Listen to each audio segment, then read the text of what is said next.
Bonjour, bonjour à toutes, ici Faro Sadius et Yoshibi Enderu. Je me suis pas planté cette Non. fois. Non, alors par contre, juste une précision. Enderu, c'est juste la version Jap, hein, mais mon nom sur YouTube, c'est Ender. Bref, dans tous les cas, ravi de vous revoir. Donc voici la partie 2 de notre avis justement sur la trilogie Hitman. J'espère qu'on n'aura pas besoin de faire de partie 3. Et J'espère pas. Et en fait, je voulais juste terminer rapidement sur les défauts pour dire que, en fait, c'est des défauts qui sont mineurs, mais en fait, vous prenez les antagonistes de Blood Money, voire même d'Absolution, ils ont un certain charisme, là où la plupart des cibles de la trilogie, c'est un peu Monsieur Tout le Monde. Et ça, malheureusement, c'est un peu ce que je critique, en fait. Vous prenez le... comment il s'appelle The King Meat, je crois que c'est comme ça que c'est le roi de la viande, qui est une cible de contract. Vous prenez Vahana ou même Eve Même Eve, ouais. Ou même Anthony Marquez et autres.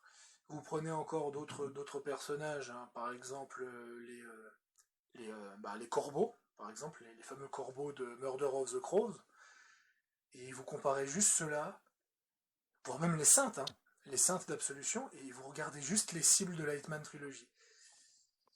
Et les cibles de la Hitman Trilogy, ben, à part les cibles de Sean King et éventuellement Alexa Carlyle, qui a un putain de charisme, eh ben, Hmm, on dirait juste riche.exe. c'est ça. Et En d'ailleurs, vrai, j'en profite pour dire une chose que j'ai lue sur internet, que la Hitman Trilogy, en fait, fait une grosse critique des riches et des puissants au pouvoir. Et oui, c'est flagrant. C'est flagrant que c'est des riches et des puissants au pouvoir en parce même que temps, on se bat c'est contre une, on se bat littéralement contre un ordre secret à la Illuminati qui dirige non le mais ce que monde. je veux dire c'est qu'en fait il y a certains riches ils sont tellement clichés que que je suis sûr qu'il y a 10 ans en arrière on aurait pu avoir Donald Trump comme cible quoi. C'est juste pour dire en fait. C'est tellement que c'est Hmm. cliché en fait. Bref, ça c'est un petit défaut que j'ai à Bah, dire. un petit défaut, mais qui se rajoute quand même aux autres, et ça fait quand même mal de se dire qu'on est passé d'une écriture au moins originale et intrigante, et même pour des personnages, mais genre tertiaire, je veux dire, encore une fois, Eve. C'est une meuf, tu la vois pas longtemps. La première fois que tu la rencontres, bon, sauf moi, parce que putain, j'ai eu un réflexe de taré. Euh, mais la première fois que tu la rencontres, elle te snipe d'un coup, elle te défonce. Mais genre, factuellement, t'as deux lignes de dialogue et une cinématique si elle te tue. Mais sinon, c'est un personnage plus que tertiaire, c'est même pas une cible principale, machin. Et pourtant, elle a marqué les gens, hein. Elle a ses références dans Absolution, je crois. Et je crois qu'il y a même des références à elle dans la trilogie, je sais plus. Je suis plus sûr. Mais je veux dire, et pourtant, bah, c'est un personnage malgré tout que les gens ont quand même gardé en tête.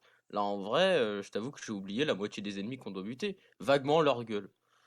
Après ça c'est le problème de la Hitman Trilogy, c'est que ben il y a trop de cibles et qui sont pas suffisamment marquantes là où on a retenu la majorité des cibles de Blood Money et une bonne partie d'Absolution parce qu'ils étaient marquants. Donc ça, c'est de nouveau le Ça. problème, c'est de nouveau le Mais très gros problème que possède cette trilogie.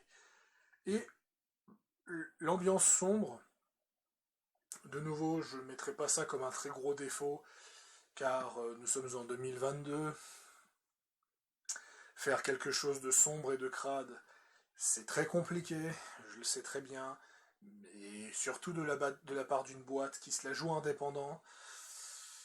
Je comprends ce point de vue, donc je vais pas trop en parler. Mais c'est ouais, vrai mais que le roi du porno, The King Meat, qui charcute une femme et qui l'emballe comme si c'était un simple jambon dans une chambre froide, les personnages sexualisés de la fête des enfers, on ne retrouvera plus jamais ça.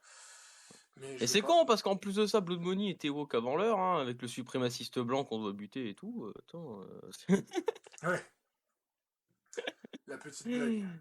Je dirais même qu'il est anti-woke vu que l'une des premières cibles c'est quand même un couple d'homosexuels. Mais bref, Arrêtons les blagues. Et nous avons donc terminé les défauts. Vous voyez, il n'y avait pas grand-chose à dire là-dessus, on était vraiment vers la fin. Maintenant, on va lécher le jeu. Voilà, on va lécher le jeu. Donc maintenant, il est temps quand même avant de parler des maps, de parler de dire justement de faire notre comparaison de maps. Donc on va comparer en fait les maps entre chaque opus de la trilogie. On va d'abord parler des qualités. Et les qualités, il y en a quand même pas mal. Alors oui, Yoshibi a été grandement déçu, moi j'ai quand même grandement adoré le jeu, mais il y a quand même de certaines qualités. Déjà, la première qualité, c'est que il y a quand même des items qu'on peut récupérer dans le 2, non, parce que c'est pas le 3 qui va nous apporter des items incroyables, mais il y a quand même énormément d'items dans le 2 et dans le 1 qui sont assez uniques et multifonctions, et qu'en fait, il a une rejouabilité qui est énorme. Par exemple, à aucun moment je ne m'attendais à ce que la charge IEM pour électrocuter les gens avec une flaque servait à désactiver des caméras. À aucun moment je pensais que la charge IEM me permettait de balancer une onde de choc qui désactivait la sécurité de la banque à New York. Et voilà, c'est des exemples comme un autre. À aucun moment je m'attendais à ce qu'une banane, on pouvait la poser par terre pour la transformer en piège mortel. Hommage à la grappe de raisin aussi, de Mendoza. Ouais, la grappe de raisin a été God tier. Voilà, ça, a été goldé, quoi. Ça, ce genre d'item est très intéressant, et ça, je ne peux que féliciter les devs là-dessus. Ils ont fait un très gros travail là-dessus. Moi, de mon avis personnel, ce que j'aurais aimé avoir dans le jeu, c'est une banane ou une grappe de raisin à lancer en début de partie. Ça, par contre, ça aurait été extrêmement goldé de pouvoir... Imaginons, hein, vous faites le niveau de Mendoza et vous ramassez une grappe de raisin. Ça aurait été énorme, ça, d'avoir une grappe de raisin qu'on pouvait lancer avant la mission, quoi. Genre, vous savez, vous êtes à Hokkaido, vous essayez d'assommer Yumi Yamazaki en mettant une grappe de raisin. Ça aurait pu être marrant. Pour moi, c'est quelque chose de raté. Je sais pas si on peut ramasser la banane. Faudra que je regarde les défis de Haven. Parce que c'est Haven qui a introduit les bananes. À moins que c'est New York, mais c'est l'un des deux, quoi. Le fait aussi que le jeu a quand même un système de cibles fugitives qui ont quand même un certain charisme, notamment Mark Faba joué par Sean Bean. J'ai trouvé que c'était très intéressant ce système de cibles fugitives, mais pour moi les cibles fugitives sont trop frustrants. Si vous mourrez, ben, vous pouvez ne plus refaire la mission de votre vie. Et ça, effectivement, j'ai trouvé ça extrêmement frustrant de la part des devs, mais ça avait un charme. Ça avait un certain charme et on pouvait obtenir des items uniques, comme notamment le stylo explosif, que j'ai déjà mentionné dans cette vidéo. Et bien sûr, un autre truc qui était bien sur Hitman, c'était le taux de tenue qu'on pouvait avoir. Parce que c'est vrai que sur Absolution et Blood Money, on n'a pas trop le choix, on n'a qu'une seule tenue. Là, on pouvait avoir énormément de tenues différentes, et ce qui fait que ça fait partie un peu de la collection. Contrairement aux items qui sont cosmétiques mais qui servent à rien parce qu'on les voit quasiment pas, au moins là, on peut toujours se taper des délires. Combien de gens sur YouTube ont fait des vidéos avec la tenue de clown, qui est référence à Blood Money, ou combien de gens sur Hitman 3 font des vidéos avec la tenue d'Anthony Marquez. Ça, franchement, c'était plaisant. Et bien sûr, le meilleur point positif, forcément, les opportunités. C'est à la fois une de ses plus grandes qualités et peut-être malheureusement l'une de ses rares grandes qualités, ses opportunités, sa mère. Il y en a énormément. Mais c'est juste impressionnant. Je crois que j'ai fait un calcul, il faut au moins faire 20 à 30 fois le niveau juste pour voir toutes les opportunités. Et j'en ai en vue encore des nouvelles en traînant sur internet. Ouais, non, ça c'est incroyable. C'est un vrai bordel à quel point il y a une chier d'opportunités, beaucoup plus que dans Blood Money et dans Absolution, réunies. Et clairement, c'est le cœur du jeu. Et c'est ce qui fait que je vais sûrement avoir 100 à 200 heures sur Hitman 3. Contrairement à Blood Money ou Absolution. C'est vraiment le cœur du jeu et c'est vraiment ce qui rend le jeu incroyable et unique en son genre. Ouais, tout à fait. Et tout à fait. Mais moi, perso, c'est pour ça que la Hitman Trilogy me déçoit. C'est parce qu'elle avait un potentiel de fou. Il y a les maps qui sont vachement plus grandes. J'ai envie de te dire encore heureux qu'elles sont plus grandes que dans Blood Money. Mais 10 ans plus tard quand même. Mais je veux dire, les maps sont très bien dans une majorité. Elles sont grandes, les opportunités sont géniales. Encore une fois, pour Hitman 3, gros big up à Mendoza que j'ai trouvé excellent. Toutes les manières qu'on a de tuer la Miss. Tamara Vidal. C'est génial. C'est génial. Si je pourrais presque les refaire en boucle, quoi, tellement elles sont cool. Moi, j'ai compris une Mais chose, genre, je pose jamais un pied dans une vignerie, hein, c'est bon. Dans un vignoble, ouais. Dans un vignoble, j'ai compris. Hein, Non, mais je veux dire, c'est ça ce qui est à la fois le point fort et le point faible. C'est qu'il y a un potentiel de fou. Et sans ces petits ratages et ces gros défauts, on aurait pu avoir un Blood Money puissance 10. Clairement. Une évolution de fou. Mais tout ne suit pas, malheureusement, à notre grand regret. Mais faut quand même reconnaître que, effectivement, moi aussi, je vais passer quand même au minimum plus d'une centaine d'heures. Je le dois. Mais je veux dire, c'est sûr que je vais plus m'amuser à refaire ce Hitman qu'à refaire Blood Money. Bon, Blood Money, effectivement, j'ai déjà fait quasiment toutes les opportunités possibles dans pas mal de niveaux, en tout cas ceux qui m'intéressent le plus. Bon, j'ai déjà tous les items qu'il me faut, donc bon, genre, à part dans 5-10 ans par nostalgie, mais sinon, voilà. Après, à Là où voir ce que va Hitman, donner, à voir ce que va donner le mode freelancer, ce sera très intéressant de l'essayer, ce mode-là.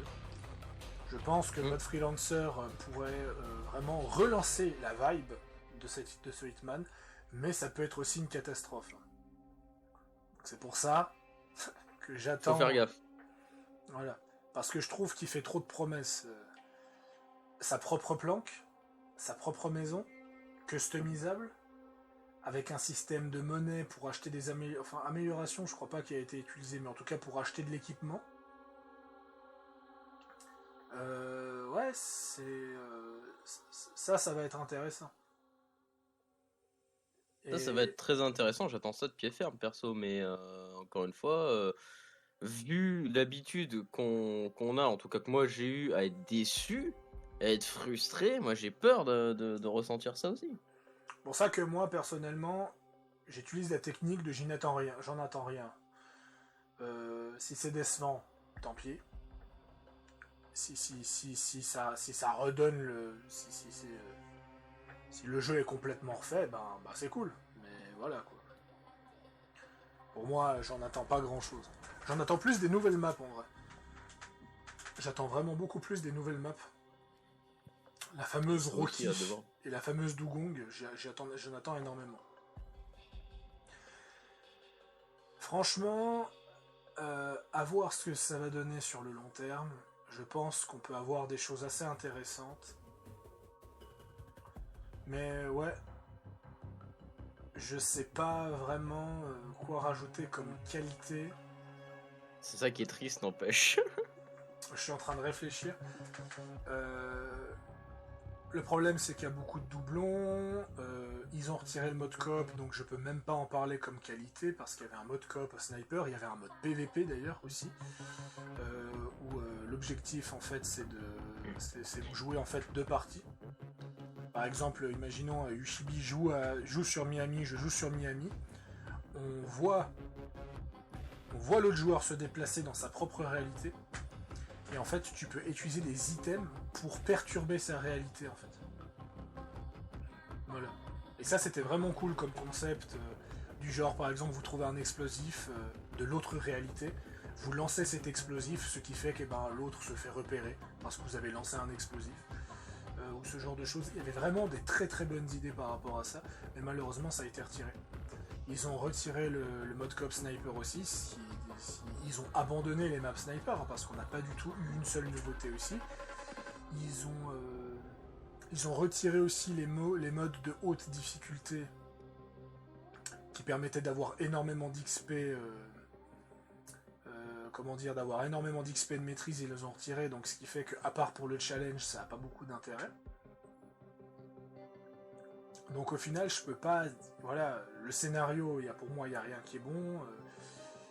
Graphiquement, il n'est pas plus impressionnant que Blood Money, enfin je veux dire que Absolution. Par rapport à son époque. Par rapport à son époque, il n'est pas plus impressionnant que Absolution. C'est vrai que Absolution, j'ai limite plus l'impression de me prendre une claque dans la gueule que dans le dernier. À la limite, là où il y a de l'innovation, c'est que les niveaux d'Absolution sont petits, largement petits par rapport aux autres, donc c'est sûr, mais bon, c'est pas excessivement notable. Et surtout d'ailleurs, petite question, tu m'avais dit que dans le 1, les miroirs étaient floutés. Ça, je suis pas sûr de cette information, c'est ça le problème. Parce que s'ils étaient floutés, ça franchement c'est ridicule.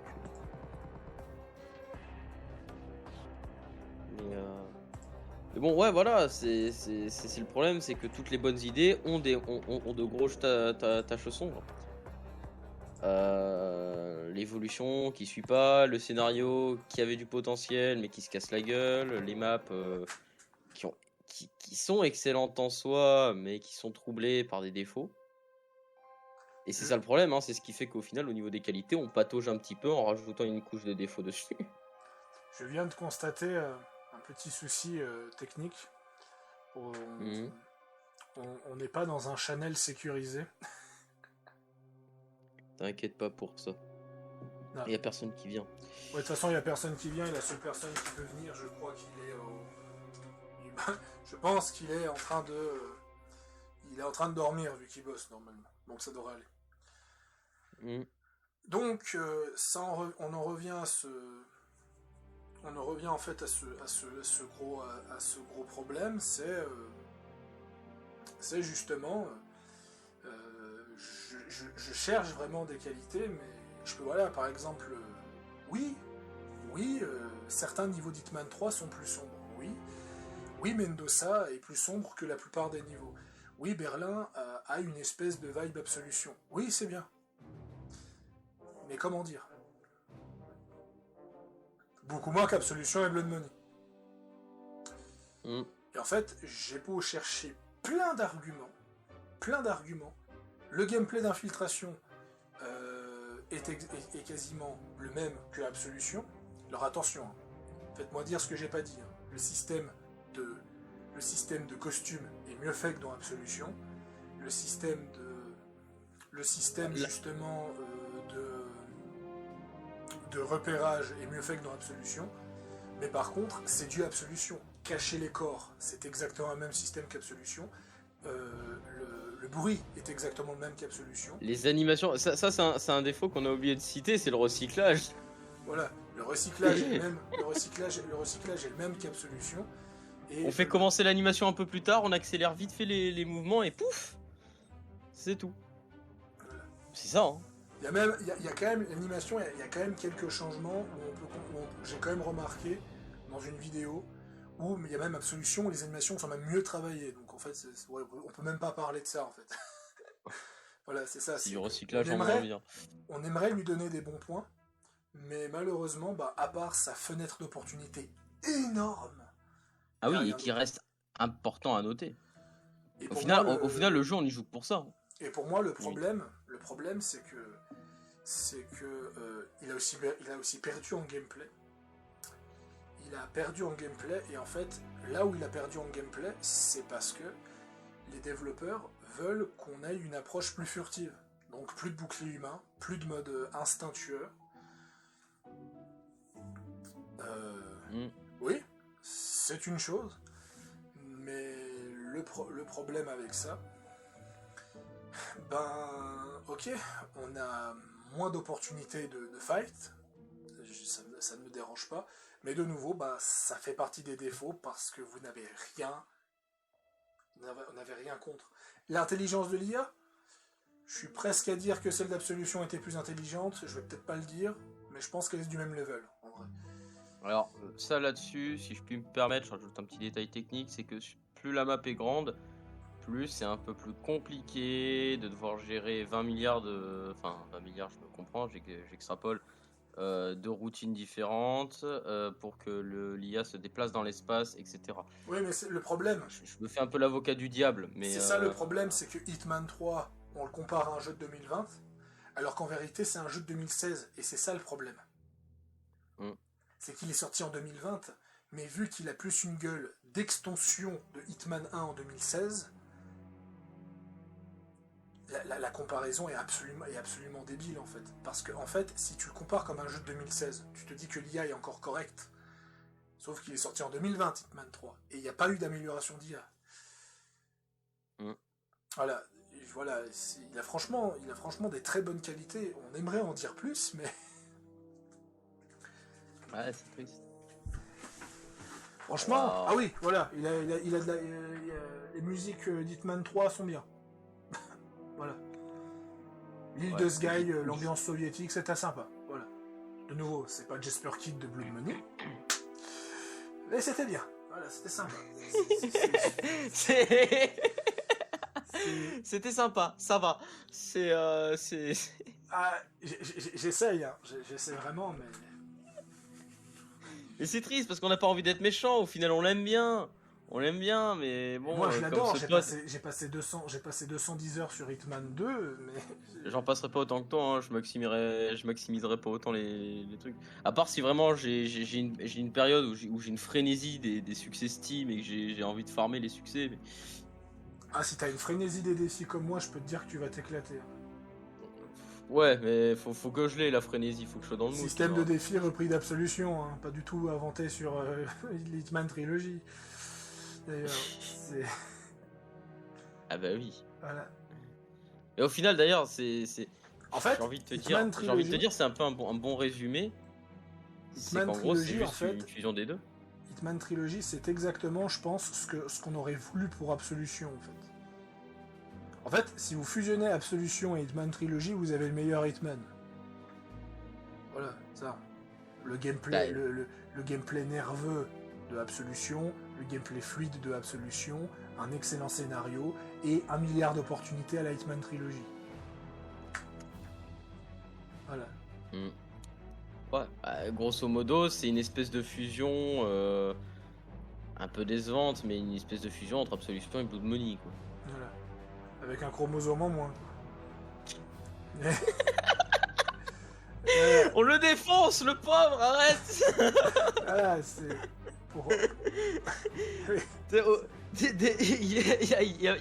Il y a moins de 2 heures, moi j'étais salé, lui salé. Et là maintenant, ouais, avec un chromosome en moins. Non mais arrête. Ah ouais, c'est... Ouais, c'est... Mais c'est triste, Mais en fait, si on est aussi exigeant, c'est de nouveau... on l'a déjà dit, mais on le refait, mais on reprend le contexte. Un Hitman qui serait sorti comme ça, avec 18 maps aussi complètes, je pense que les défauts des items et ce genre de choses, ça nous aurait moins dérangé en fait. Sauf que c'est pas le cas. Hitman, c'est quoi? Pour 60 €, c'est 6 maps, soit 2 fois moins que Blood Money, voire sûrement aussi 2 à 3 fois moins que Absolution, pour énormément de problèmes au niveau des bugs, parce que j'en ai eu des bugs, au niveau de l'IA, au niveau de ce souci d'item, au niveau du scénario, et voilà. Les bugs que j'avais dès qu'il est sorti sur Steam. Le garde qui était au-dessus de l'armoire, les bandes vertes à Marrakech. Bah, ça, je pense que c'est surtout un. J'ai plus l'impression que c'est un bug du portage sur Steam et c'est débile, quoi. Karl, je t'avais montré des screens. Karl Ingram, qui est devenu en fait un espèce de demi-dieu qui était en train de jouer au golf en volant. Ce qui fait que la balle de golf... En fait, vous avez un moment où vous avez une balle de golf explosive. Vous devez tuer Karl avec une balle de golf explosive. En fait, il a fait exploser la balle en étant en dehors du champ d'action. Donc il est pas mort. Donc ouais, voilà, c'est... On s'en souviendra de ce Hitman Trilogy, mais peut-être pas pour les bonnes façons. Pour les bonnes Par raisons. contre, j'espère que le prochain Hitman, si prochain Hitman il y a, qui reprennent le concept de la Hitman Trilogy, avec des niveaux avec autant d'opportunités, mais qui règlent ce souci d'item, et qu'ils engagent un scénariste. C'est ça. Bah, déjà de 1, je pense qu'il peut y en avoir un. Parce qu'au final, à la fin, tu te. Alors, ça c'est encore un défaut du scénario, mais ouais, vas-y, je prends ma retraite. 1 an plus tard, c'est bon de revenir. Et dans ce cas, tu dis pas qu'il part à la retraite, il a pris une année sabbatique, on s'en fout. Il est pas obligé de le préciser. Mais du coup, je pense. Il peut y en avoir un. Après, le problème, c'est que s'il continue à se faire défoncer comme ça, ils voudront pas. En tout cas, pas avant des années. Mais dans un sens, ce serait pas plus mal que la licence se meure quelque temps et qu'un jour des gens plus motivés euh, reprennent la licence en main parce que c'est une licence que j'ai pas envie de voir disparaître. Perso, c'est Et une très avant que bonne les licence gens me disent... d'infiltration qui a son style à lui. On peut pas le comparer à du MGS ou quoi. C'est vraiment son style à lui propre et ce serait chiant que ce style-là d'infiltration disparaisse parce que malheureusement la Hitman Trilogy a eu beaucoup Et de avant qu'on me problèmes. dise... Mais t'as qu'à faire les niveaux, t'as pas assez fait bien les niveaux, le scénario est surtout sur les maps. Ah oui, oui, non, mais ce genre de scénario, il est très très bien. Les intrigues secrètes et le lore secret à travers les niveaux, c'est le meilleur des Hitman pour ça. Il n'y a pas de souci là-dessus. Mm. Mais le problème, c'est que c'est bien joli ce système de scénario, mais c'est pas ça qui sauve le scénar en fait. Parce que apprendre que Janus fait partie d'une des personnes qui a créé 47 et que Janus est un connard de première et que c'est un ancien soviétique du KGB, c'est cool, c'est très intéressant, mais ça avance pas le scénario. D'apprendre qu'Arthur Edwards veut renverser les partenaires, ça avance pas le scénario. L'enquête de la famille Carlyle, qui est mieux écrite au final que le scénario du jeu, ça avance pas le scénario non plus. L'ambiance cyberpunk et toutes les études cyberpunk de Hush, c'est très bien. Et de nouveau, ça change rien scénaristiquement. Voilà. Et toutes les refs, ne serait-ce que à la famille Delgado dans Santa Fortuna, c'est sympathique. Mais ouais, effectivement, ça c'est comme dans Skyrim. Si ce n'est que quand même, Delgado, grand-père et père, décède 20 ans plus tard, le mec il a des missiles pour faire exploser des avions. Pour abattre un avion présidentiel. Ça va, la renaissance du Phénix, putain.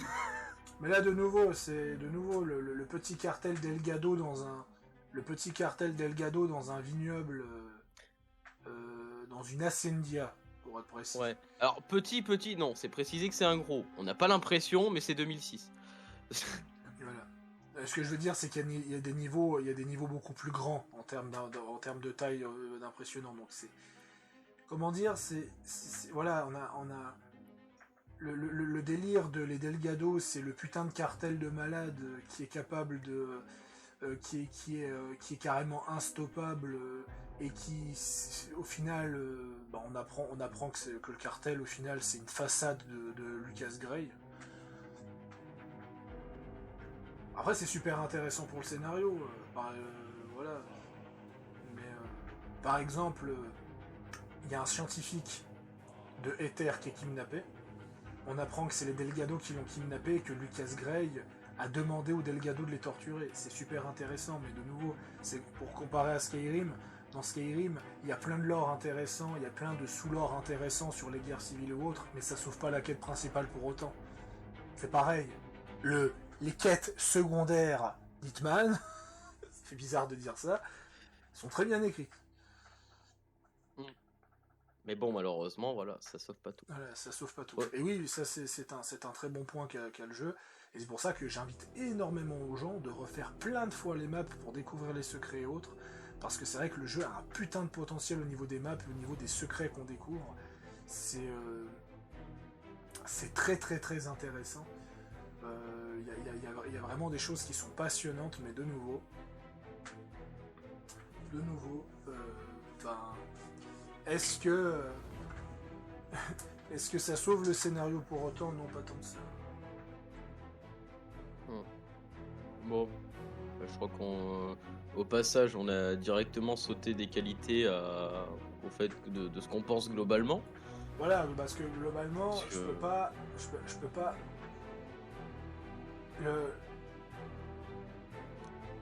Moi je dis, j'attends cette fin d'année parce qu'ils peuvent encore nous surprendre pour ce qui est au niveau des items, pour ce qui est au niveau des maps. Les maps peuvent être impressionnantes. Et de nouveau, en termes de scénario, j'ai même une preuve que le scénario n'est pas si mauvais que ça. T'as la campagne Patient Zéro qui est très intéressante aussi. C'est vraiment toute cette intrigue avec Providence. Oui, tu parles d'un DLC. Voilà, de nouveau. Et encore, il y a un voilà, donc oui, ils peuvent écrire des bons scénarios, mais oui, mais ça reste un DLC, camarade. Oui, mais de nouveau, c'est la différence entre écrire un scénario pour un opus et écrire un scénario pour une trilogie. Et je pense qu'en vrai, mon avis personnel, je pense que cette trilogie, elle peut être comparée à la trilogie de Star Wars. Je suis sûr, sans fondement, sans preuve, et je suis sûr qu'on peut comparer ça à la trilogie, la postologie de Star Wars, où chaque scénario a été écrit pendant le développement de l'opus et pas au début du développement de la trilogie. Bah, c'est surtout qu'il a été changé à partir du 8, je crois, parce qu'au final, le 8, il s'est dit, ton scénario, je l'envoie chier. Non, mais c'est ça. On va pas parler de ça, je vais devenir vulgaire après. Non, mais c'est juste pour faire une comparaison. C'est juste pour faire une comparaison de quand tu vois le comportement de Lucas Gray et tu vois où il voulait partir avec Lucas Gray, à tu vois où ils veulent partir dans Hitman 2, et tu vois où c'est parti dans Hitman 3, t'as vraiment l'impression qu'ils ont écrit le scénario sur le coup, tu vois. Et pas d'avoir écrit le scénario au début de la trilogie, comme l'a fait par exemple pour comparer à la prélogie, tu vois. Voilà, c'est juste ça. C'est juste pour faire une comparaison pour que les gens comprennent où on veut l'en venir. Notre avis sur la trilogie de Star Wars n'est pas le lien n'a pas lieu, même si je crois que ces 2 minutes de digression ont permis de comprendre ce qu'on voulait dire là-dessus de toute façon. Donc, les maps. Il est temps maintenant de parler des maps du 3, parce qu'à la base, c'est surtout une vidéo à vie pour parler du 3. À la base. On va comparer donc les niveaux du 1, du 2 et du 3. On va surtout expliquer ce qui marche sur les premiers niveaux et ce qui marche pas sur le niveau du 3, ou ce qui marche sur le 3 et ce qui marche pas sur les premiers niveaux. Donc c'est pas compliqué. Premier niveau, Paris, Oak Bay Island, Dubaï. On parle des premiers vrais niveaux. Ouais, parce que techniquement, dans le 1, j'ai envie de te dire, le truc de l'ICA, même si c'est pas des vrais niveaux, franchement, ça va, c'est sympa. J'avoue, je préfère encore le truc de l'ICA que Oak Bay Island, d'ailleurs. Oui, les trucs de l'ICA ont plus de choix que Oak Bay Island, c'est assez triste. Alors, Oak Bay Island, autant vous le dire, c'est une grosse blague, c'est une catastrophe. Beaucoup de gens détestent ce niveau, il est considéré comme l'un des pires niveaux de la trilogie. Oui, Hitman 3 fait large mieux en premier niveau. Là, oui, heureusement qu'ils n'ont pas fait la même erreur, parce que là, je crois que... Alors là, je crois qu'il y aura eu du sel. Pour ce qui est de Paris... Alors moi, j'ai pas accroché à Paris. Trop vertical. Je suis pas un grand fan des niveaux verticaux. Les possibilités sont intéressantes. Je trouve que pour le premier vrai niveau de la World of Assassination, c'était intéressant. Mais à choisir, j'ai passé un meilleur moment à Dubaï qu'à Paris. Alors moi, perso, j'ai beaucoup aimé Paris, en vrai. Enfin... Je dirais, je le mettrais peut-être pas dans mon top 3, mais j'ai passé un bon moment dessus, j'ai bien aimé. On pourra s'amuser à faire un top 3 juste avant la fin de vidéo, ça peut être marrant. Ouais. Bon, de toute façon, je pense que nos top 1, ce sera la même map, je crois. Ah, je suis très hésitant pour le top 1. Mais bon, du coup, ouais, Paris, non, Paris c'est sympa. Dubaï est très sympa aussi, très bien et fait une très bonne introduction. Après, Mais après je dis que Paris est vertical, mais Dubaï aussi est vertical. Mais ah bah oui, t'es en haut d'une tour en plus. La différence, c'est que Dubaï est moins frustrant. Passer un étage. Alors, Paris, moins frustrant, moi personnellement, être dans une tour comme celle de Dubaï et t'as pas d'ascenseur, encore un défaut qu'on a oublié.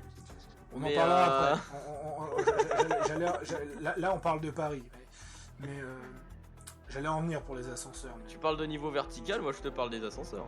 Moi, je dis juste que le problème que j'ai avec Paris, c'est que le niveau est vertical, mais c'est un cauchemar pour aller aux étages, surtout quand tu te perds souvent comme moi. Là où Dubaï, il y a plein de moyens d'aller aux étages, peut-être même trop facile d'ailleurs d'aller aux étages. Mais c'est vrai qu'il faut quand même mentionner ce détail, les ascenseurs. Encore un gros point de frustration d'ailleurs. Quand le niveau de Dubaï a été annoncé, la communauté s'attendait à des ascenseurs parce que c'était l'une des choses les plus demandées par la commune. A raison. À Dance White High Devil. Ou House of Cards aussi. Hein. Juste ces deux niveaux-là. De Blood Money, hein, bien sûr. Avec des ascenseurs. M'ont fait comprendre à quel point ça aurait pu être intéressant. Mais de nouveau, le problème qu'on n'a pas des ascenseurs, c'est une question technique. Et c'est une question que le moteur ne suit pas. Et ça, de nouveau, c'est le problème d'une trilogie. Ça passait en 2016, ça passe pas en 2020. Surtout qu'on faisait ça en 2006. Alors après, ouais, y avait un petit problème en soi, mais le joueur lambda ne le voyait pas. C'est que dans Blood Money, par exemple, quand t'étais tout en haut d'un immense bâtiment comme l'hôtel de Vegas ou l'autre bâtiment de Vegas d'ailleurs, c'est que du coup les PNJ qui étaient en bas, ou à contrario quand t'es en bas les PNJ qui sont en haut ne bougeaient pas apparemment. Mais bon, ça en vrai factuellement tu t'en fous. Et en plus de ça, ils avaient fait en sorte quand même que les scripts fonctionnent malgré ce problème, avec notamment le fait que t'as un personnage qui descend du côté paradis du niveau pour aller au niveau des enfers pour les deux cibles. Le script faisait en sorte qu'il partait quand même avec la valise et prenait l'ascenseur. Apparemment, donc c'était pas buggé non plus. C'est pour House of Cards. Je pense qu'il y a surtout. Je pense que c'est parce qu'il y a moins de scripts. Il y a moins de scripts sur Dance à White Devil, et c'est pour ça que ça pose moins de problèmes. Mais, possible aussi.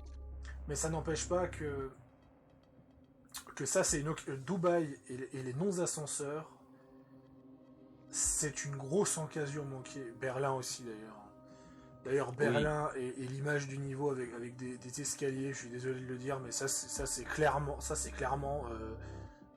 un attentat à la communauté, ça. Mais bon, on en parlera de Berlin après. Donc bref, mon niveau préféré sur les trois reste Dubaï. Mais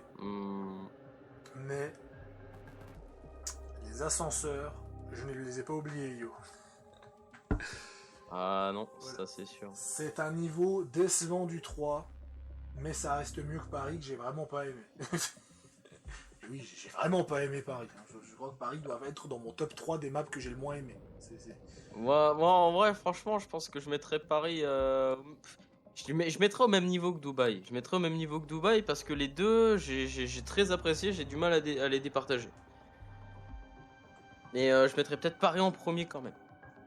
Voilà, on va se retrouver avec... je crois, le plus gros mindfuck de l'histoire. La comparaison avec les niveaux les plus fous du jeu.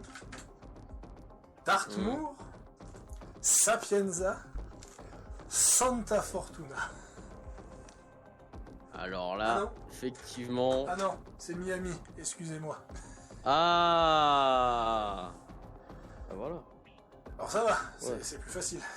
Ouais, mais ça n'empêche que Miami, j'en garde un excellent souvenir et moi personnellement, ah, et je le place juste en dessous de Santa Fortuna, on est d'accord, mais Dartmoor, même si c'est l'un des, je pense que je dirais que c'est le deuxième niveau le plus intéressant du 3.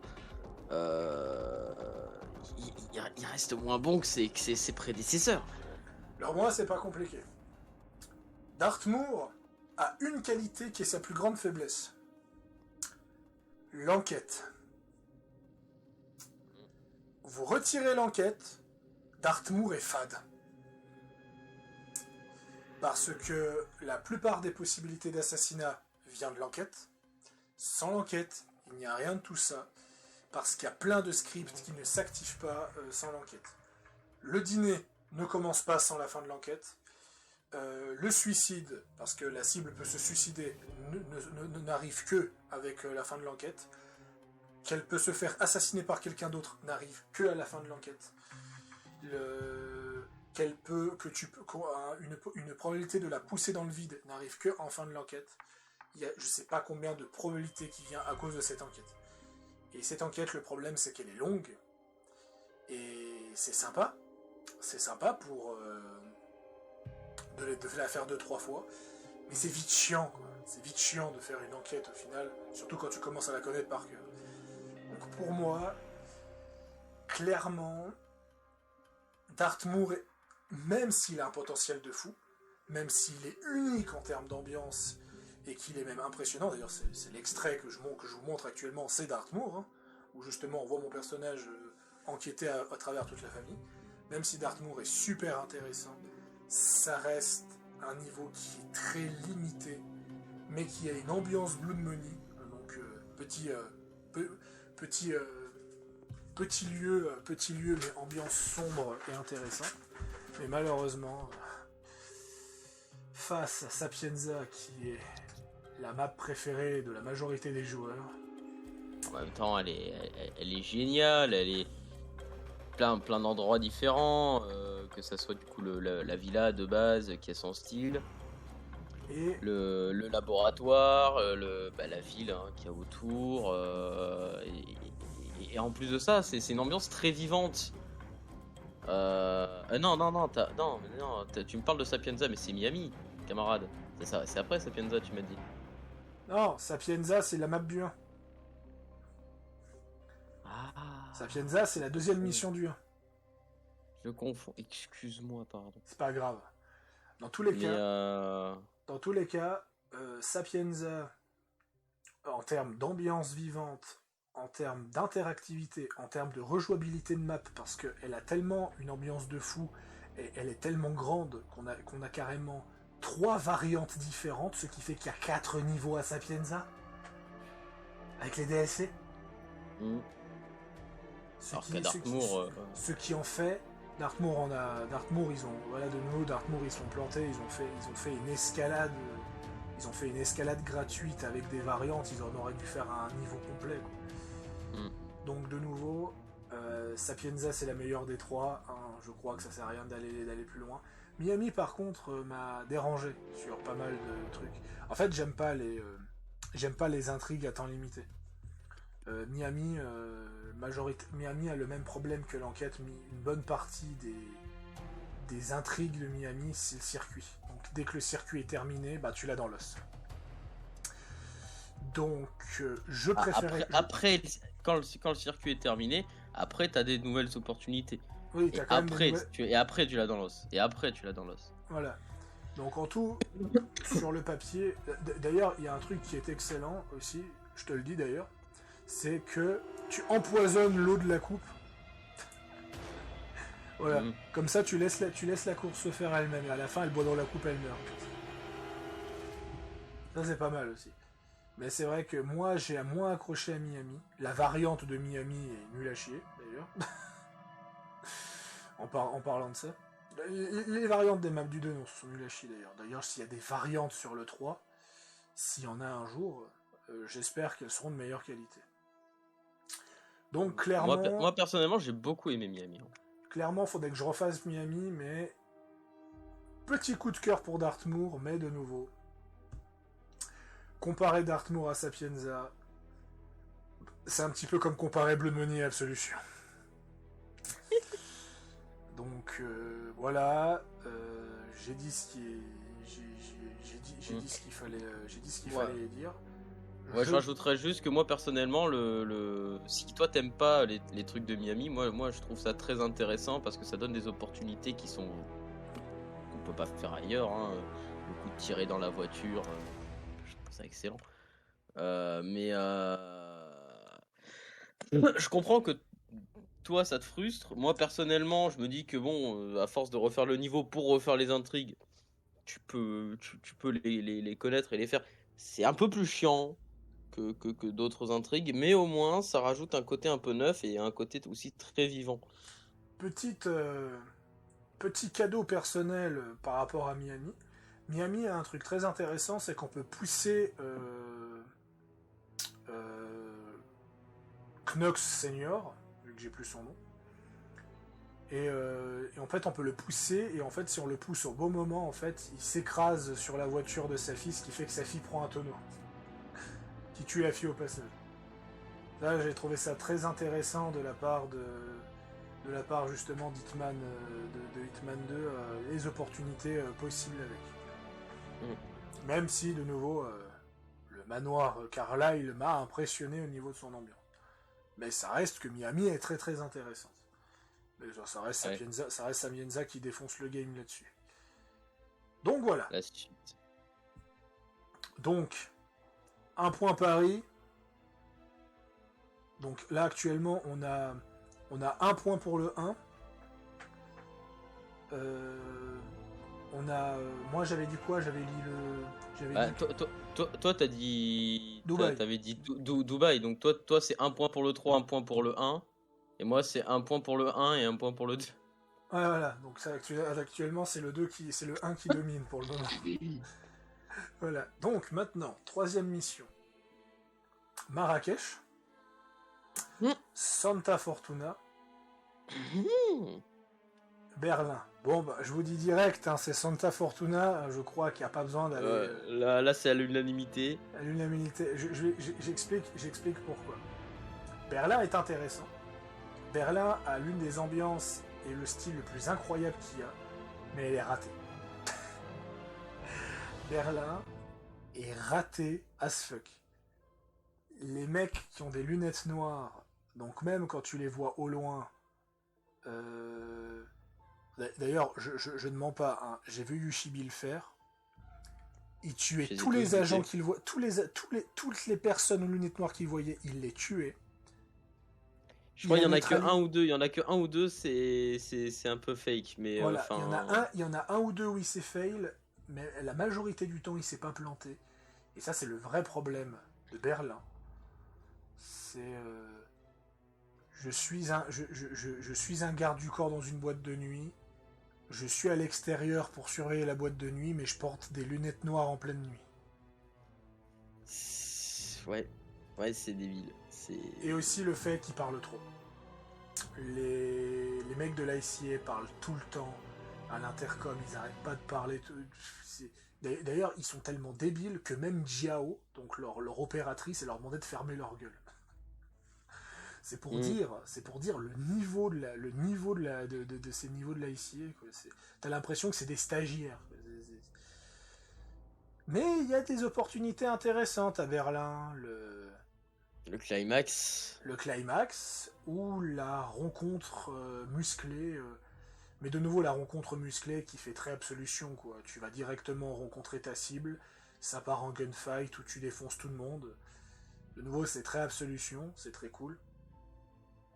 Mais de nouveau, faire un niveau qui est très Absolution alors que c'est l'un des opus les plus critiqués, je trouve ça quand même osé. Non, moi c'est pas que je trouve ça osé, parce que moi personnellement, pour moi Absolution a tout à fait le droit d'exister, on devrait pas s'insurger autant contre. Mais tu veux oublier de toi-même Absolution, donc tu parles de réalité alternative et tu effaces le personnage de Victoria pour ensuite dire que ça existe. Moi c'est ça qui me dérange le plus à la limite, c'est que ne tourne pas ta veste. Assume au bout d'un moment. Ouais, c'est clair. Par contre, petite mention spéciale pour l'hippopotame, hein, le petit easter egg. Oui, J'aime beaucoup, j'ai bien aimé. J'ai bien aimé. Dommage l'hippopotame qu'il était soit pas drôle. sous-titré en français, mais j'ai bien aimé. L'hippopotame était très comique et d'ailleurs on peut même se faire enlever par des extraterrestres et il y a même un autre easter egg où tu fais apparaître Carlton Smith en tag. T'as un tag de Carlton Smith avec son magnifique short américain qui peut apparaître. Berlin était très intéressant, mais de nouveau. Euh, Marrakech, ok, c'était pas ouf. Oui, Berlin était mieux que Marrakech, d'accord. Mais Santa Fortuna. Alors, juste avant, parce que tu viens de balayer Marrakech comme si c'était un grain de sable, mais Marrakech était quand même sympathique, cliché, mais en vrai, franchement, j'ai bien aimé. C'était sympa, Marrakech, oui. j'ai bien aimé. C'était sympa. Franchement, pour le coup, je mets Marrakech ex aequo avec Berlin pour des raisons différentes, mais moi, j'ai vraiment bien aimé. Après, si on inclut la variante de Marrakech, alors là, Berlin se fait écraser, oui. Parce que le fait que Alors moi, Marrakech j'ai pas soit. fait la variante. Alors, la variante est très intéressante parce que c'est un mec qui veut trahir sa société. Et donc en fait, il veut trahir sa société en vendant des plans secrets à une société adverse. Et en fait, sa société adverse, pour s'assurer de ne pas se faire choper, il va à Marrakech. Il va à Marrakech justement, donc t'as un espèce de Coréen qui va à Marrakech et autres, et c'est super intéressant. Il y a vraiment des bonnes idées. Mais je préfère la version de base à la variante, mais faut juste pas oublier qu'il y a une variante, contrairement à Berlin. Berlin, les Mm. seules variantes qu'il y a, c'est les escalades. Magnifique escalade. Bref. Et du coup, Santa Fortuna qui casse tout.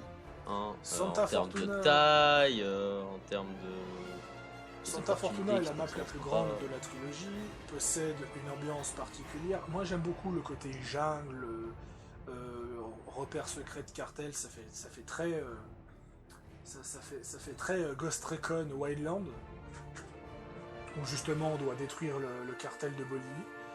Je trouve que ça fait, j'ai beaucoup aimé l'ambiance de Santa Fortuna et surtout qu'il y a énormément de possibilités d'assassinat, notamment la possibilité d'assassinat la plus comique qui en fait est de nourrir.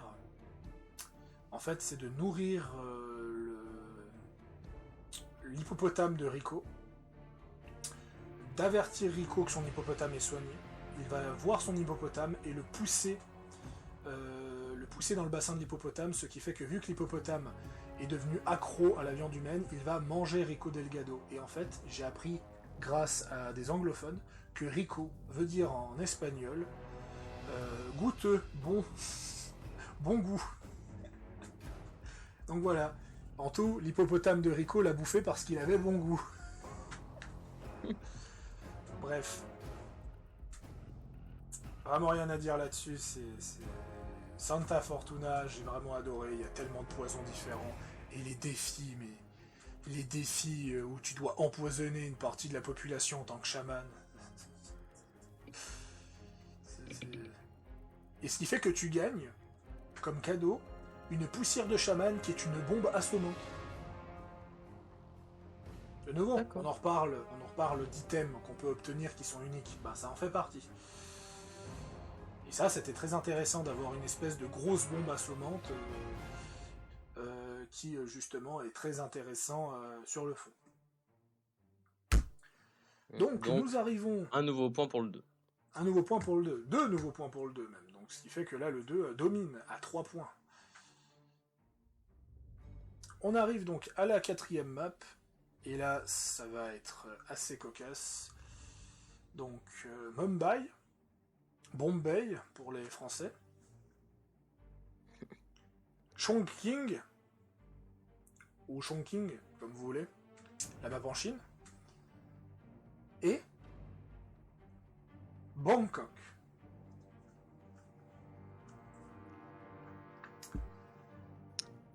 Tu commences. Je vais commencer. Si les maps étaient comptées que pour son ambiance et ses personnages, Chongqing gagnerait à plat de couture. Si la map devrait être comptée que pour ses opportunités, c'est Bombay qui gagnerait à plat de couture. Et si on devrait récompenser une map pour son aspect cliché, ce serait Bangkok qui gagnerait. De mon point de vue personnel, en incluant les variantes de Bangkok et en incluant la variante ratée de Bombay, je mettrais Bombay en premier.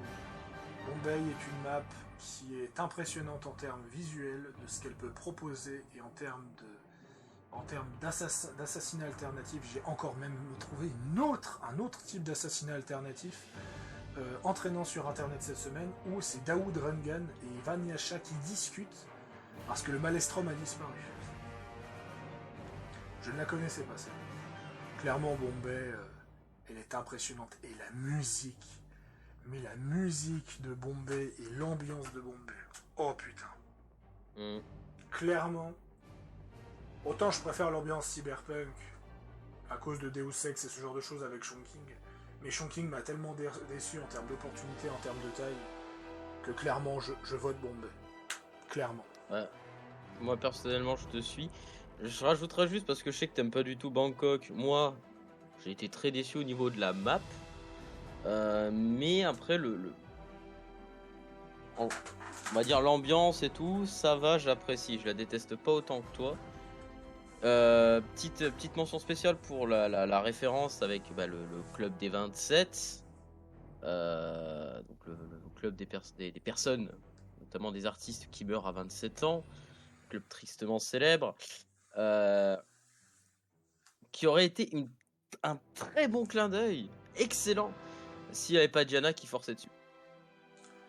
Ou dans le briefing, elle te dit mais 27 ans, c'est pas cet âge-là. Il y a beaucoup d'artistes qui meurent à cet âge-là. Clin d'œil.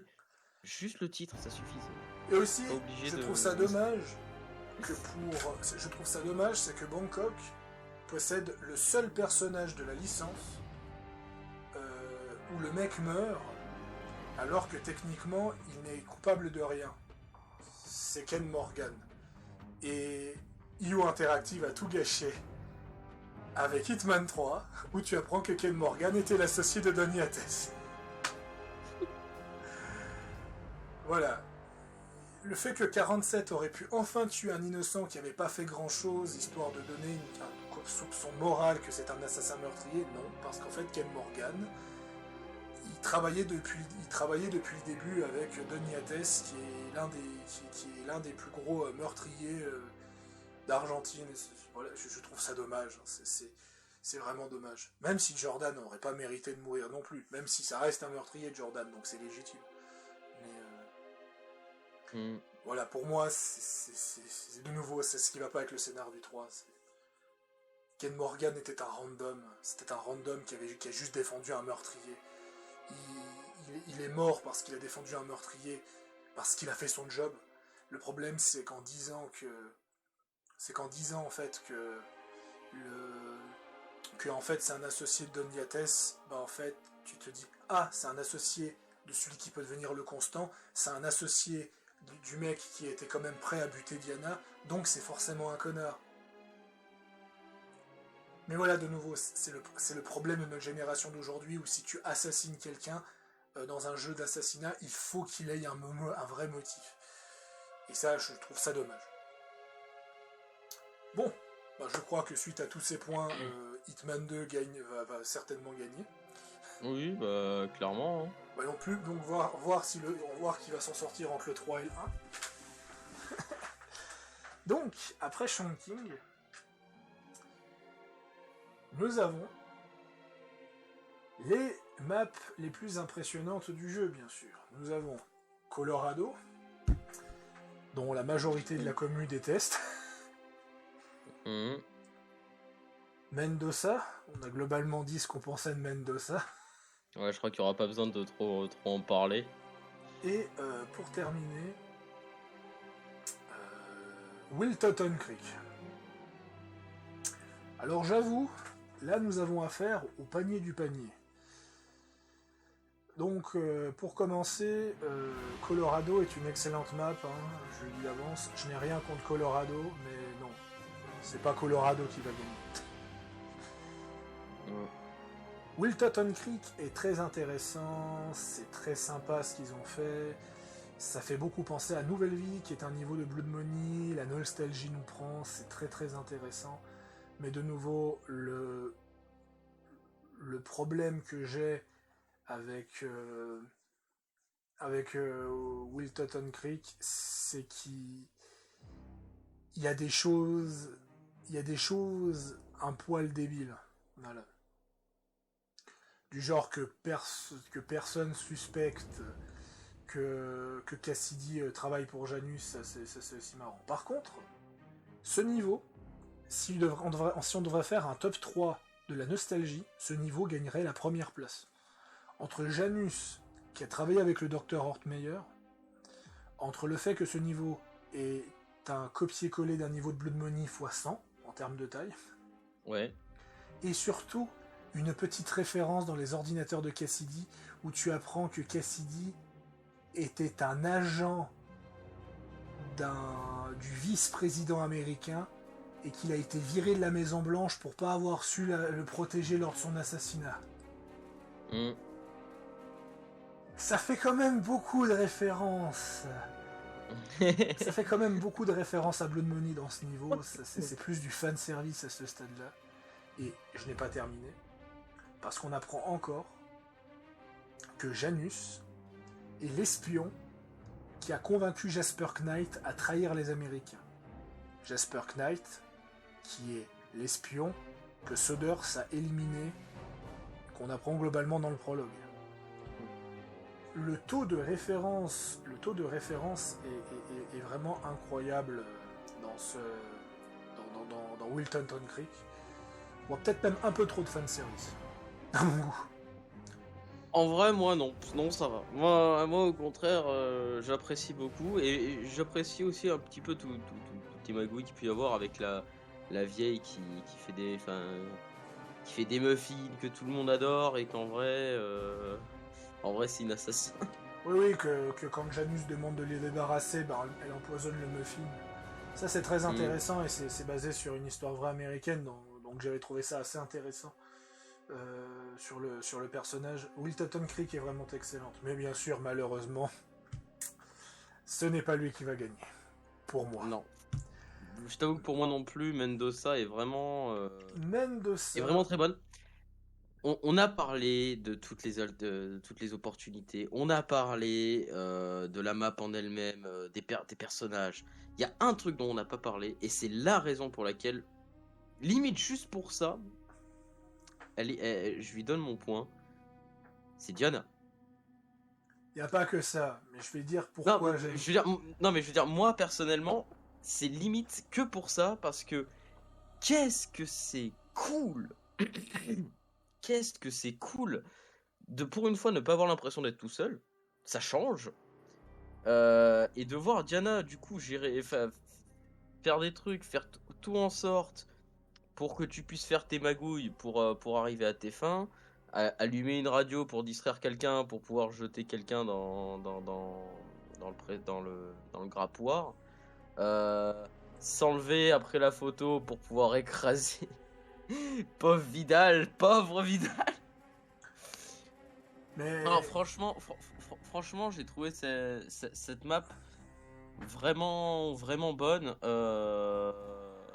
Parce que au moins, ça fait un truc qu'on ne peut pas retrouver dans d'autres maps.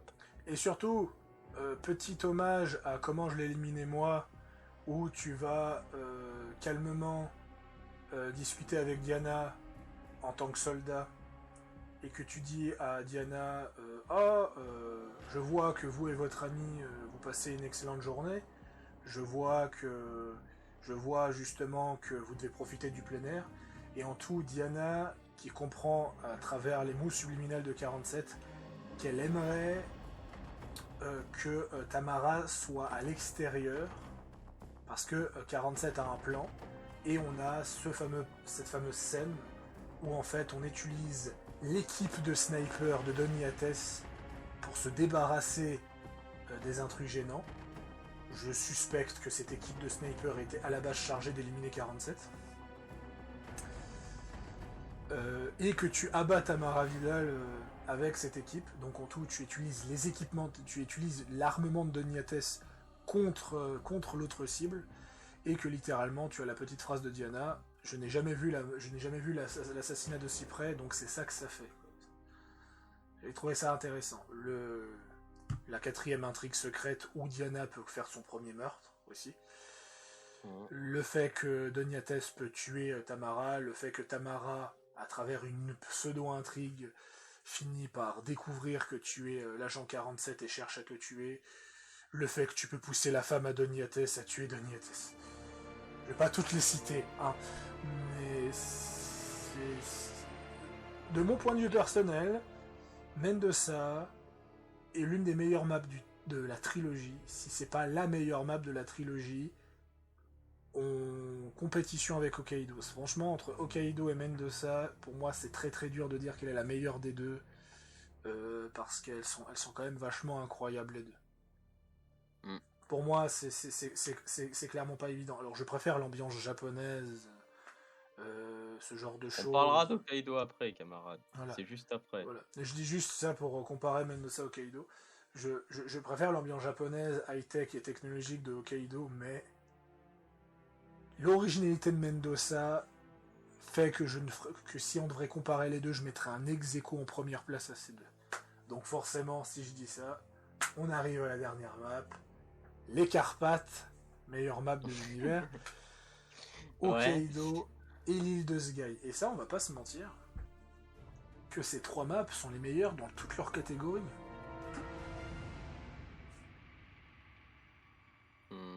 Hokkaido, la meilleure map du 1, son contexte. Île de Sgai, l'une des meilleures maps du 2, avec l'une des meilleures ambiances et des meilleures OST de la trilogie. Et les Carpates, qui est la meilleure map quand tu veux faire un jeu raté. Il fallait que je trouve... sarcasme. Le sarcasme. Non, mais les Carpates, c'est de la merde. C'est simple. Les Carpates, je vais dire direct.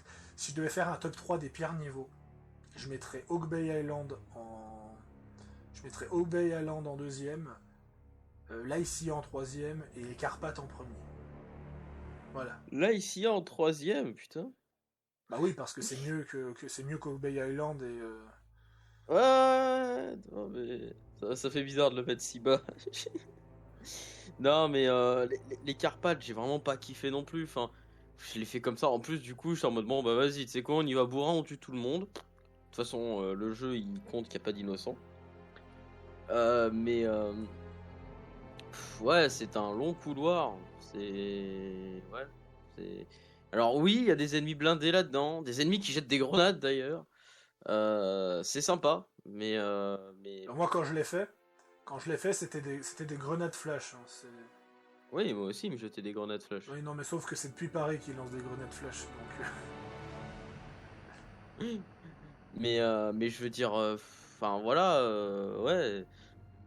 À la limite... petite mention honorable pour la fin secrète où finalement tu t'injectes toi-même le sérum pour te faire perdre la mémoire et le constant te réveille. Et voilà. C'est la même scène que le début de Hitman 47, le premier Hitman. Donc bon. Mais il n'y a pas d'opportunité d'assassinat. Il y a tellement peu d'opportunités d'assassinat que quand vous allez voir les défis, les seuls défis que vous avez, c'est tir à la tête. C'est tir à la tête ou empoisonner le constant avec le sérum. C'est tout ce qu'il y a. Ouais, bah en même temps, tu peux pas faire 36 milliards de trucs non plus. Franchement, ce niveau est extrêmement décevant. Alors, moi je m'attendais à... Je sais que c'est une référence au niveau Requiem, mais même dans Requiem, t'as des assassinats, des opportunités. Hein. Je veux dire, littéralement, faire tomber le mec de l'escalier pour le tuer. Quoi. Donc, même Requiem a plus d'opportunités que ce niveau. Puis Requiem a une classe que les Carpates n'ont pas. Les Carpates, bon, bah, tu te réveilles plus ou moins magiquement parce que la conscience de 47 est au-dessus. Moi, c'est ce que je comprends, hein, quand je vois que t'as un mort qui te dit non, mais en fait, Diana, elle a fait ça pour que tu puisses les tuer de l'intérieur. Oui, Ah! le coup Comme de. dans Requiem. Sauf que dans Requiem, tu vois 47 qui se lève de son tombeau au ralenti avec ses flingues qui commencent à dézinguer tout le monde. Bon, tu vas vite fait te cacher dans un coin pour pouvoir finir le travail. Où tu utilises le bouclier humain sur le prêtre pour Ou défoncer tout tu le monde. utilises le bouclier humain, effectivement, oui, c'est vrai, j'ai oublié ce détail. Mais genre, voilà, t'as une classe, un truc, quoi. Et puis bon, bah les Carpates, ouais, bah, tu te réveilles, tu te réveilles à moitié dans le coma.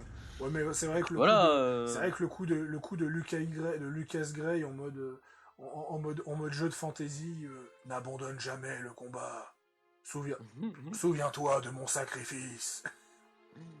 Ouais. Bon, arrêtons de parler de mauvaises choses. Parlons de Hokkaido et. Parlons de Hokkaido et de l'île de Sgai. Alors, l'île de Sgai serait intéressant si il serait mieux optimisé. Non, parce que je sais pas pourquoi, mais l'île de Sgai, c'est le seul niveau où je crache. Je sais pas pourquoi. Encore, hein, je parle pas d'Hitman 3, hein, je parle d'Hitman 2 parce que je l'ai pas relancé l'île de Sgai sur le 3. Mais l'île de Sgai, c'est un niveau où je crache, c'est un niveau où, qui est fort intéressant, qui propose des choses intéressantes, mais de nouveau, j'ai juste envie de faire une chose, c'est tuer le constant en fait. Et d'ailleurs, beaucoup de gens veulent tuer le constant. C'est pour ça qu'il y a des contrats en ligne pour tuer le constant dans ce niveau. Clairement, l'île de Sgai est intéressant, il a l'une des meilleures ambiances, mais de mon point de vue personnel, il n'a pas le charisme d'Hokkaido. Ouais. Bah, il a un charme à sa manière, et Hokkaido a son charme à sa manière aussi. Moi, je pense que c'est plus une question de préférence. C'est pas qu'une question de préférence selon moi parce que attention, il y a des opportunités de fou à l'île de Sgai. Mais de nouveau, est-ce que dans l'île de Sgai, les cibles peuvent fuir? Non, les cibles ne peuvent pas fuir. Le constant peut fuir, et ce qui fait que tu as un timer pour tuer les cibles, mais les cibles en elles-mêmes ne peuvent pas fuir. Est-ce que tu peux tuer la cible sans la tuer en la condamnant à mourir, comme arracher le cœur de Soders? Non. Est-ce que tu as des refs aux anciens Hitman avec Carlton Smith? Non. Est-ce que tu as une variante avec un système de virus mortel qui peut contaminer toute une map entière? Non, l'île de Sgai a des trucs très intéressants, mais Hokkaido c'est mieux maîtrisé. Hokkaido c'est largement mieux maîtrisé.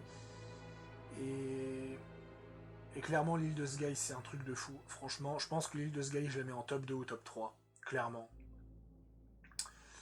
Mais ça vaut pas Hokkaido. Pour moi, ça... Hokkaido, clairement top 1. Clairement, Je suis tout à fait d'accord.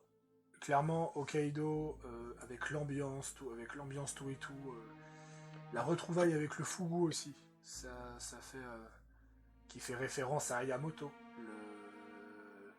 Ayamoto, justement, qui avait une intrigue dans Silent Assassin qui était fou.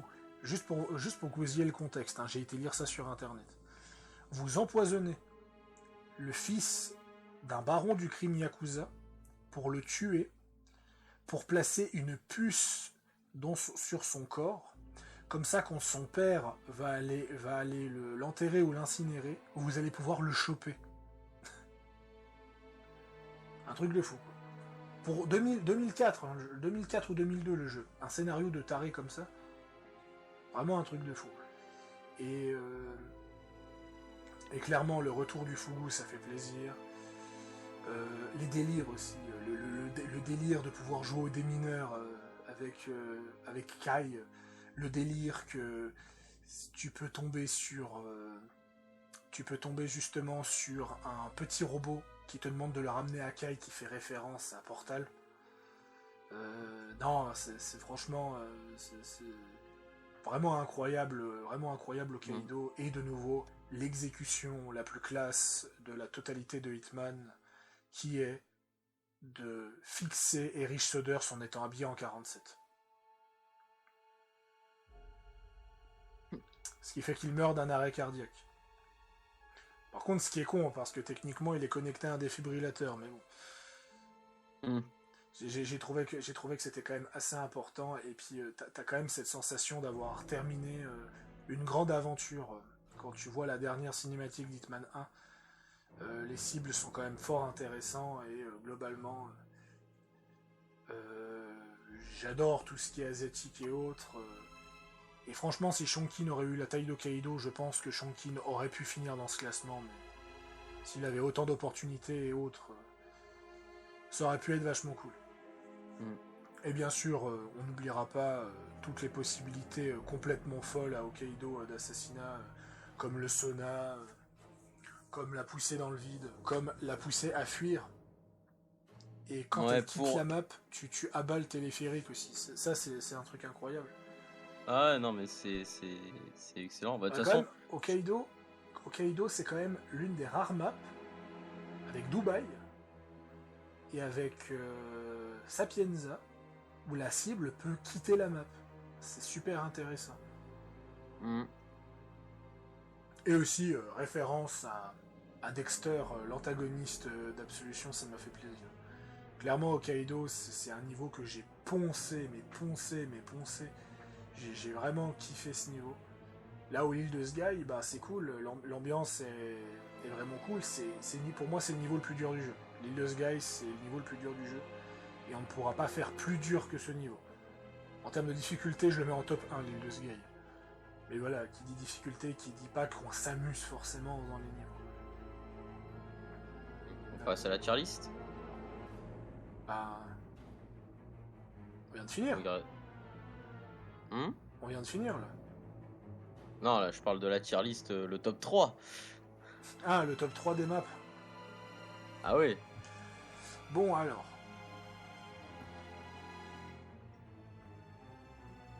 Île de Sky en troisième pour moi. Hmm, J'ai décrit J'avoue, pourquoi. je dirais pareil. Voilà, donc là vous savez globalement ce qu'on a dit par rapport à Sky.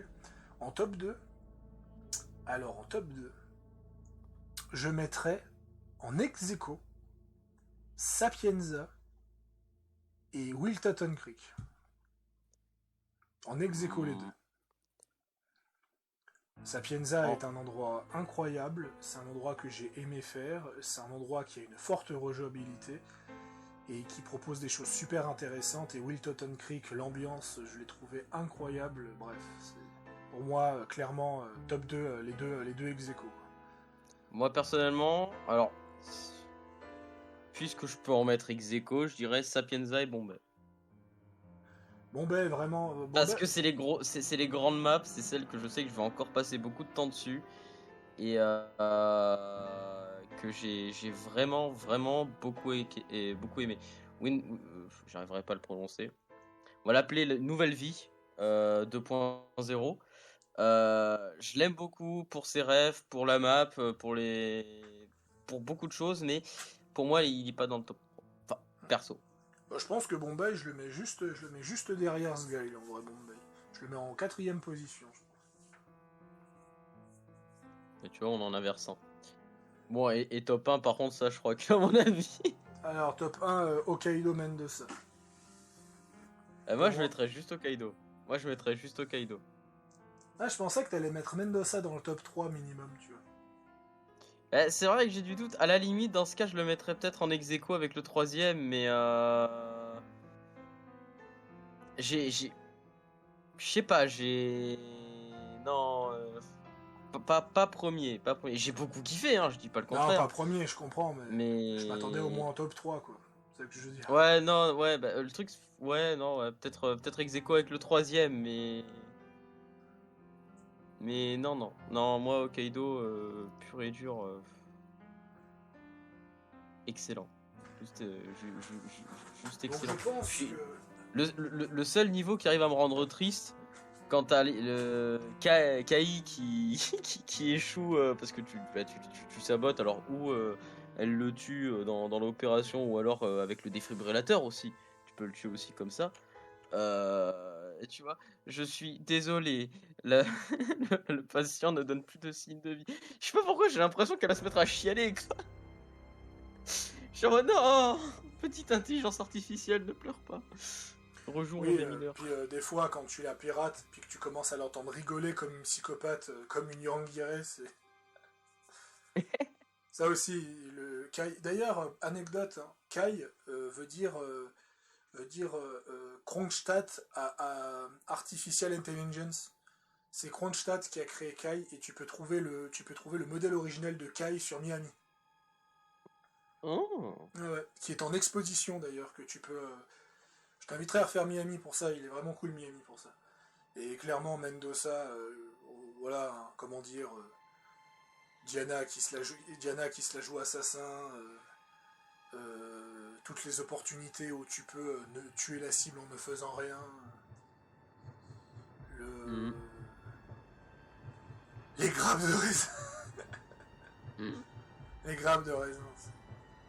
Ouais, Clairement, non, mais mais après de nouveau, moi mon problème avec Mendoza, c'est une ambiance qui fait, c'est une ambiance qui fait un peu trop vintage year, comme on dirait, c'est ouais, le niveau avec Delgado, donc dans ouais. Blood Money. Donc ce qui fait que c'est pour ça qu'il n'est pas en top, c'est pour ça qu'il n'est pas en première position et qu'il est que ex aequo, parce que de l'autre côté on a Hokkaido qui propose des trucs moins fous, mais qui a eu le don de proposer un truc unique en mélangeant tout ce qui est connu au Japon. La technologie, les intelligences artificielles, le Japon traditionnel en même temps, les saunas. Au final, la seule chose qu'ils ont Les pas mis du Japon, Hansen. au final, le seul truc qu'ils ont pas mis du Japon, c'est le côté grande métropole qui a été mis avec Chongqing. Mm. Grande métropole qui est la plus petite map de la trilogie. J'avoue que c'est triste quand même. Oui, c'est triste. C'est pour ça que Chongqing, en fait, Chongqing, elle me fait un passement de cœur.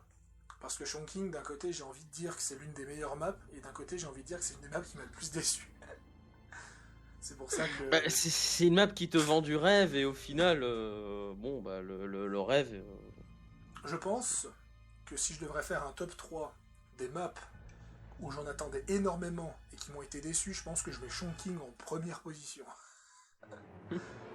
Bref, je crois qu'on en a fini. Bah ouais. Donc, note finale. Assassin World of Assassination, je lui mets un 16 sur 20.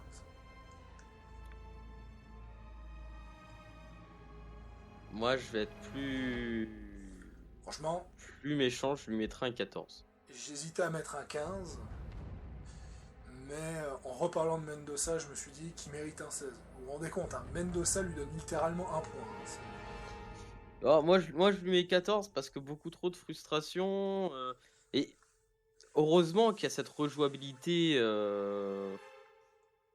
pas infinie, mais très large.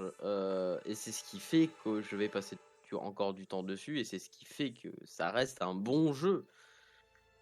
Mais remis dans le contexte des Hitman, il y a des frustrations. Euh, et remis dans le contexte économique, comme tu en avais parlé au tout début, je suis désolé, mais il y a eu un peu trop de foutage de gueule. Le rapport qualité-prix reste quelque chose que je mets en compte dans la note. Euh, et tous les déboires du studio ne peuvent pas tout excuser. Voilà. Et je pense honnêtement je pense honnêtement que si, que si ils auraient joué carte sur table et qu'ils auraient laissé le coop multi pour le sniper, déjà je pense que je l'aurais déjà mis un point de plus. Puis parce que vu qu'il n'a pas le coop sniper, bah, ça fait des points en moins. Vu qu'ils ont retiré le PVP, ça fait des points en moins. Le fait qu'ils n'ont pas fait d'effort avec le système des items, ça fait des points en moins. Et voilà. Et surtout que Mm. contrairement à Yushibi, moi je vous parle d'une personne qui a fait tous les DLC du 1 et tous les DLC du 2. C'est pour ça que je lui mets un poil plus de points. Mais de nouveau, le problème c'est que quand vous achetez un jeu vidéo, vous achetez la majorité des gens ne l'achètent pas en complète édition. Bah, le truc, c'est que si le jeu de base te déçoit ou quoi, t'as pas envie d'acheter toute la complète dessus. Il y a du contenu qui va pas intéresser certains, qui vont en intéresser d'autres. Moi, je dis juste une chose, Voilà. je pense qu'on refera une vidéo avis sur Hitman, mais quand le suivi sera terminé, quand on aura fait tous les DLC, vraiment quand on aura fait tous les DLC de Hitman, quand on aura fait le mode freelancer et qu'on l'aura bien poncé, tu vois, et qu'on aura fait donc toutes les maps qui seront sorties, quand ils diront officiellement on arrête le suivi, peut-être que c'est dans 2 ans, peut-être que c'est dans 1 an, peut-être que c'est dans 5 ans, tu vois. Alors, peut-être pas dans 5 ans, je pense. Ou alors, c'est qu'ils vont sortir un Hitman 4. Là, je pense qu'on refera une vidéo avis de qu'est-ce que vaut le jeu en complète édition. Mais là, en édition comme ça, on est en édition trilogie. Bah, je vais vous dire qu'une seule chose. Il vaut le coup, ça vaut la peine de le prendre. Mais en promo. Voilà. Tu peux terminer, tu peux mettre le mot de la fin et on stoppera ici. Bah, moi, à part dire que. Hein, voilà, hein, moi j'ai déjà tout dit, donc. Bon. J'ai pas de mot de la fin. Ben, sur ce, ceux qui ont regardé ces 2h30 de vidéo, Ouais, je vous ça souhaite fait beaucoup. une bonne journée. C'est peut-être l'une de mes vidéos à vie les plus longues que j'ai fait sur une saga que j'admire. Et on aura sûrement encore beaucoup de choses à dire. On a sûrement loupé pas mal de choses à dire. Mais on a déjà parlé pendant 2h30. Je vous souhaite donc à bientôt, à la prochaine. Et, et sachez une chose, malgré qu'on ait dit beaucoup de choses négatives, c'est pas pour autant qu'on va stopper la licence parce que même s'il y a beaucoup de négatifs, il reste quand même beaucoup de positifs. Et je suis sûr qu'ils finiront par se rattraper un jour ou l'autre. À plus tout le monde. Salut.